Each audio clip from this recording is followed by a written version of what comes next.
Hello student, let's see the question. So the question is increase in CO2 concentration up to dash percent can cause an increase in CO2 fixation rate.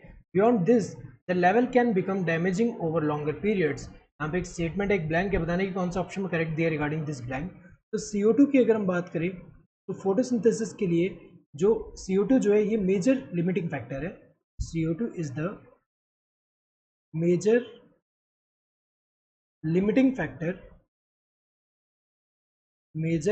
Factor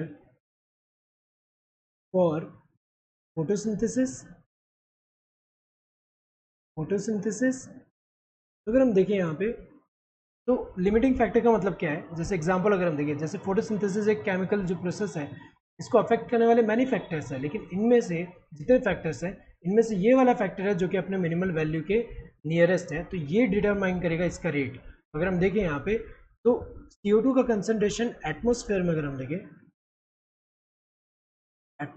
अगर हम देखें तो CO2 concentration जो है ये कितना है, ये कितना होता है 0.03% टू 0.04% होता है. एटमॉस्फेयर में इतना परसेंट है. लेकिन अगर हम देखें अगर इनको इंक्रीज करें, CO2 का कंसंट्रेशन अगर इंक्रीज हुआ, इंक्रीज्ड अप टू 0.05% तक अगर इंक्रीज करें, तो जैसे जैसे इंक्रीज होगा अप टू इतना, तो रेट ऑफ फोटोसिंथेसिस भी इंक्रीज होगा. रेट ऑफ फोटोसिंथेसिस जो है ये भी इंक्रीज होगा.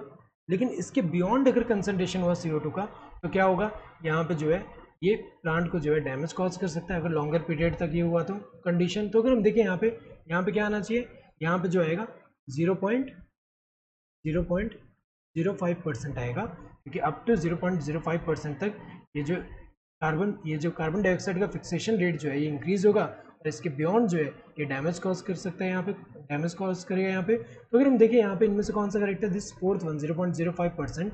यहाँ पे 0.03 दिया गलत है, 0.04 दिया गलत है, 0.045 दिया गलत है. Correct answer would be this fourth one. Hope you understood the question. Thank you and all the